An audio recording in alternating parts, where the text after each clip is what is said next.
Man, Ryan Ruoco, Mr. You Bet himself, and Rebecca Lobo ended up bringing up how players have been getting away with fouling Caitlin Clark live on right here. They're talking about this right here where JJ was holding the arm, okay? Then they're talking about this moment right here too, right? She's reaching through the body, reaching both sides, both arms through the body right here. So they're talking about this one. They're talking about right here on the swat down. It looked like she hit her hand just a tad bit. Did Ryan Ruoco and Rebecca Lobo just publicly call out the WNBA refs on national television, no less? What was supposed to be routine game commentary turned into a full-blown truth bomb about how Caitlin Clark gets clobbered game after game while the refs act like they're officiating a weekend pickup run. No calls, no awareness, no accountability. When your own broadcast crew starts sounding the alarm live on air, it's officially a 5-alarm fire. This wasn't color commentary. It was a straight-up on-air intervention. The message couldn't be louder. This cannot keep happening. So let's hit rewind and break it down. Play by painful play. Comment down below what you think of the dirty WNBA refs. Let's go. Right here, they're talking about this right here where JJ was holding the arm, okay? Then they're talking about this moment right here too, right? She's reaching through the body, reaching both sides, both arms through the body right here. So they're talking about this one. They're talking about right here on the swat down. It looked like she hit her hand just a tad bit here. She was calling this a foul. This is Rebecca Lobo talking, right? She called this a foul. And then we have this hit right here off JJ Quinterly, right on the arm right here. She calling this a foul too, all right? It's not like Caitlin Clark is the only one taking hits, but somehow she's always the one getting demolished without consequence. It's become so predictable it might as well be scheduled. Caitlin gets whacked, refs shrug, fans scream into the void. And yet, the league continues like it's business as usual. Social media is practically hosting a meme contest titled, "What Will Caitlin Survive Tonight?" As if the WNBA dropped an invisible rulebook where body slams are totally fine as long as the jersey says Clark. We're watching more WWE than basketball these days, and still, no whistle, just bruises and broadcast disbelief. So I'm gonna just change the scenery and then I'm gonna let y'all hear the audio, okay? The ball handler, there's a grab, there's a hold, there's another grab. I mean, all of those are fouls. Every single one of them. And here, that's a foul, and finally they call.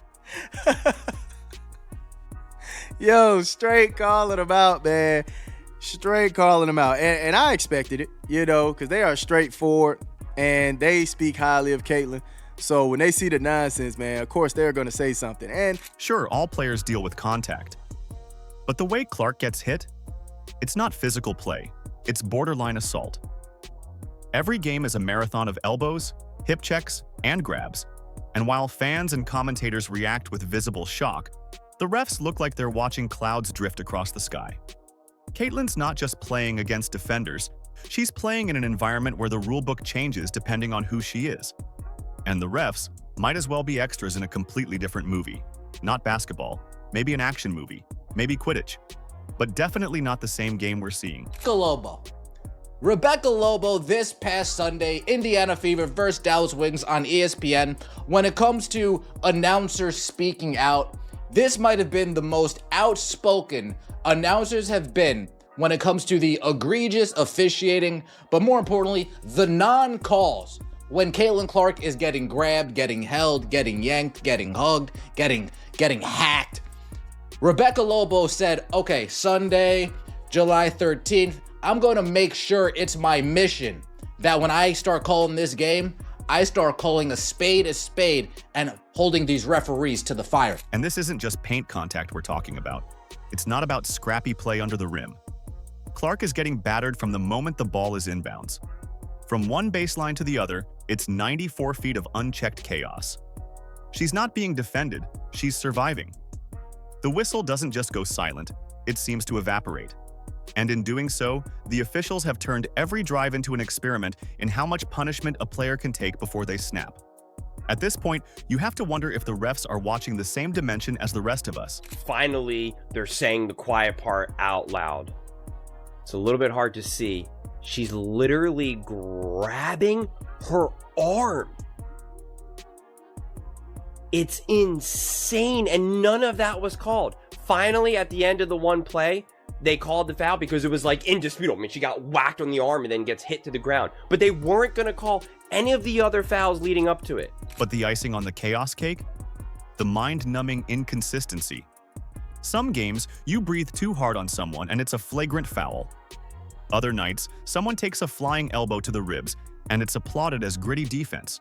You'll see a player get called for a soft reach-in, then moments later someone else gets body checked into next week with no reaction at all. One moment it's law and order, the next it's total anarchy. And somehow, it always seems to go against Caitlin Clark. Yo, straight calling them out, man. Straight calling them out. And I expected it, because they are straightforward and they speak highly of Caitlin. So when they see the nonsense, man, of course they're going to say something. And I believe most of the commentators should be like that, man. Just keep it real, fam. Keep it real. Call it how you see it. And, whether the WNBA likes it or not, the commissioner likes it or not, Kathy likes it or not, speak your mind, man. That's what people want. They want the truth. So, man, shout out to Ruoco, man. Shout out to Ruoco. Shout out to Rebecca Lobo calling it like. Now try to explain this mess to someone new to the sport. You tell them Caitlin's the most exciting talent in women's basketball, then sit them down to watch her get flattened by 3 defenders on her way to the arc. And nothing. Not even a whistle twitch. Meanwhile, Ruoco and Lobo are having an on-air existential crisis, trying to maintain professionalism while clearly stunned. They weren't just calling a game. They were narrating a slow-motion breakdown of officiating logic. And in that moment, they delivered the kind of commentary that hits harder than a bad screen. They stopped glossing over the chaos and simply said what we've all been thinking. This is absurd. It's crazy how Caitlin Clark does not get her foul calls pointed out when they are actually fouling her left and right, all the way from half court all the way down to the basketball hoop. I don't understand how the referees are standing there and they not call the fouls. Her coaches have complained. Even Caitlin Clark gets on the referees of not calling the fouls when she knows there's fouls. And let's be real. This isn't some blip or recent trend. It's been going on for way too long. The foul disparity, the blind spots, the silence from the league. This is a storyline with more seasons than your favorite drama series. We've been here before, different players, different years, but the script stays the same. And now that it's happening on national TV in HD with top-tier commentary teams sounding the alarm, the WNBA can't act surprised anymore. This is a crisis broadcast in real time. You think the old guard, you think the old 46,000 fans had enough of a voice? No, they don't got no voice. The new fans need to speak up. The announcers who aren't scared need to speak up. I'm sure a lot of those old announcers are scared. I'm sure they're scared. But the announcers like Rebecca Lobo, Orion Ruoco, they need to step up and say, oh, the officiating that's going on here isn't okay. You guys watch this. Quinterly grabbed Caitlin Clark's arm. Like, Caitlin, where you going? Get over here. Oh, that's interesting. Why play defense when we can just grab somebody's arm, right? Interesting. Quinterly putting her hand around Caitlin Clark's waist. Valentine's Day was a few months ago. Sorry. Make no mistake, the league knows exactly what's happening. They've got access to every camera angle imaginable. Every play is logged, clipped, and analyzed. This isn't some unsolvable mystery buried under piles of footage. It's blatant. The officials aren't missing things. They're letting things slide. And the solution isn't complicated. Call the game fairly, train the refs better, create clear, enforceable standards. If you can mic up coaches and players, you can sure as hell hold officials accountable. Or at the very least, call the obvious fouls. We're not asking for a miracle. We're asking for the basics. And it's infuriating because the league is simultaneously pushing for more eyes, more respect, more relevance, while allowing this madness to continue. They say they want growth, that they're ready for the spotlight. But how can you invite the world in and then leave your star players unprotected? It's like inviting fans to a movie and refusing to fix the broken projector. The product suffers, and so does the perception. And right now, the perception is that Caitlin Clark has to survive a gauntlet every night while the refs keep pretending it's all part of the show. Foul as she gets body checked. That's a foul. That's a foul. I mean, it's not only until right now when she's finally whacked on the arm. I'm so happy that the broadcast team finally called it out directly. And it's so insane. And I talked about this in my video where I broke down the whole game. I mean, Enrique clearly fouls her, whacks her. Caitlin Clark gets shot. I mean, just even right now, I actually kind of paused it perfectly, not even on purpose. You can see both hands on her body up against her chest. You can't play defense like that. I don't care what random person in the comment section tries to convince you otherwise. That's not defense. You watch Caitlin Clark fighting through triple teams, arms flailing, sneakers screeching on the floor, taking hit after hit, while the referee stands just a few feet away, blinking like they're waiting for divine confirmation before using the whistle. The broadcast cuts to a close-up as Caitlin gets shoved into the scorer's table like a crash test dummy. Everyone sees it, fans wince, commentators react, and replays show every brutal moment in slow motion. Still, no whistle. Maybe the refs got earbuds in. Maybe they're doing a silent protest. Who knows? And no, this isn't about asking for star treatment. It's about expecting the bare minimum from the people officiating the game. You shouldn't need to wrap her in bubble wrap or slap a giant "handle with care" sign on her back. Just call the game fairly. That's it. Because right now, watching Caitlin play feels more like a haunted house experience. Something's always jumping out at her, and the refs act like they saw a shadow and not a full-body takedown. Some nights, random fans on Twitter could do a better job refereeing than the actual crew. Caitlin Clark does not have a special whistle in the WNBA, unlike some other players. Asia Wilson. Every time you touch Asia Wilson, she's going through the free throw line. And the announcers definitely will say she's one player that gets a lot of fouls called on her, and she goes to that free throw line. Breanna Stewart, she gets a lot of foul calls. Let's be clear. Caitlin Clark isn't some bench warmer. She's the #1 pick, the face of the league, the reason half these arenas are sold out. And yet, she's officiated like an anonymous walk-on who snuck into the lineup. The calls she doesn't get are baffling. It's not even about giving her an edge. It's about making sure the game doesn't become a joke. You can't promote growth and equality on one hand while letting your star players get slammed without consequence on the other. Pick a message, preferably one that includes enforcing basic rules. The most telling part? The announcers are now the ones forced to speak up. When the people calling the game start breaking character and openly questioning the officiating, it's a massive red flag. They're not supposed to say the quiet part out loud, but they're doing it anyway, because what else can they do? Caitlin gets bodied mid-play, and the silence from the officials is deafening. You start to wonder, will she get thrown into a folding chair this time? Will someone deck her and still get rewarded with free throws? It's become a joke, and the punchline is always the same: no call. So guys, today we got to talk about something, and Paige Beckers in an interview literally exposed just how bad the referee's problem is. Like, she just exposed how bad it was in a pre-game interview for the game.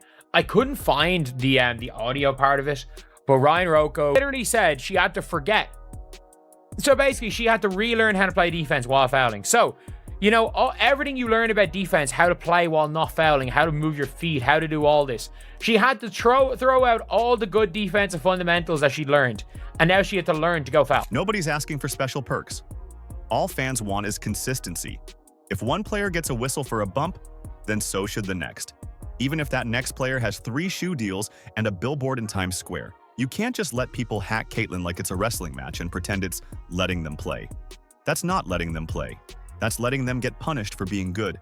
And here we are, again. Another game where Caitlin spends more time on the floor than on her feet, getting knocked around like she's in a demolition derby while the refs act like they're watching interpretive dance. At this point, even the broadcast team is over it. The clips are everywhere, fans are outraged, and the league, still quiet. But it's gone beyond just missed calls. it's starting to look intentional. I don't think her importance is overstated. I think she's a singular force like we've never seen before in the women's game, in particular in the women's college game. And we've had great players. We just haven't had this mix of a player who does something we've never seen before in the women's college game in terms of the logo threes. Every time the stakes raise and it feels like, oh, geez, there's got to be a lot of pressure on this kid, a lot of pressure, she meets. When Rebecca Lobo, former player, current analyst, and generally neutral observer, starts throwing subtle shade at the refs, you know something's up. She's not out there looking to stir controversy. If she's talking, it means it's bad. And then there's Ryan Ruoco, trying to stay professional but clearly shocked by what he's seeing. You can hear it in his reactions, those split-second stammers, those careful uhs and wows. They're doing commentary gymnastics to not lose their jobs while still acknowledging the absurdity. And Lobo? She's reached her breaking point. This is someone who usually sounds like she's reading a bedtime story even in the tensest moments. But now she's openly pointing out that Caitlyn's getting mauled and no one's blowing the whistle. She's not just commenting anymore, she's documenting. And when Lobo starts circling fouls in real time, it's not commentary, it's cross-examination. That's the last thing I'm going to say about the Caitlin Clark WNBA drama, at least for this very moment, because the discourse has gotten absolutely insane. But there has been a lot of media and current athletes coming out and saying that the treatment that players like Caitlin Clark, like Angel Reese, like other rookies are receiving is just how basketball is. It's happened to many WNBA players in the past, and this is just the way it is. And new fans coming to the game just need to deal with it. However, this is the way that the game has been, and the WNBA has never been as successful as it is. She'll walk viewers through replays, frame by frame. Here's the shove, here's the arm grab, here's the slap across the wrist, all uncalled. It's no longer subtle, and you can feel it. The fans know, the commentators know, and probably the refs know too. But no one's fixing it. It's reached the point where conspiracy theories feel like the most logical explanation. Like maybe there was some secret memo passed around. Don't give Caitlyn the calls. Make her earn it the hard way. The bizarre part, this didn't happen in college. Back at Iowa, Caitlyn took her hits, but the whistles came. She got fouled, she shot free throws, she moved on. It was just basketball. Now, she gets flattened, gets up, and somehow ends up apologizing for existing in the same airspace as someone's elbow. The difference is too sharp to be random. It's like there's a different set of rules being applied every night, in every arena. A version of the rule book specifically for Caitlyn, where contact doesn't count unless she's the one dishing it out. And even then, the refs seem overly eager to call it. It's not balance. It's overcorrection, and it's painfully obvious. Ryan and Rebecca going extended rip at the foul issues, absolutely unbelievable criticism. For Paige to say she had to relearn how to defend to be less careful about fouling. That's not basketball. Like, people literally say, oh, it's physical basketball. No, you're just going around hacking people. You're just going around hacking people. That's not foul. That's not defense. Going around hacking people. Genuinely. Going around hacking people is not defense. That's not defense. Rebecca Lobo wouldn't be calling this out unless it was undeniable. When she starts describing how Caitlyn's being bumped, grabbed, and shoved like it's part of a choreographed routine, she's not exaggerating. She's making a case. And fans are backing her up. Every highlight reel is basically a blooper reel of officiating fails. And while the league stays silent, Lobo continues to calmly underline, bold, and highlight every missed call on national television. She's not ranting, she's reporting. And it's damning. At this point, it's a full-blown standoff. The league with its PR spin, the refs with their accidental silence, Caitlyn with her bruises, and the fans with their boiling frustration. And stuck in the middle are Lobo and Ruoco, two voices still telling the truth, even when it's inconvenient. They're not supposed to become the story. But because the refs won't do their jobs, they've become the only reliable narrators of what's actually happening. And honestly, thank God for them. Because if they weren't speaking up, this would have spiraled into something uglier weeks ago. Their honesty is the only thing holding the conversation together. While the referees stay blind, at least fans have a pair of eyes and voices willing to say, this isn't okay. The ball's in the league's court now, literally and figuratively. If the WNBA wants to be taken seriously, it has to protect its stars. Caitlin Clark didn't sign up to be the face of a league that can't keep her upright. It's time to blow the whistle, for real. Comment down below what you think of the dirty WNBA refs. Like, subscribe, and turn on all notifications so you never miss out. Click the video on the screen, and we will see you in the next one.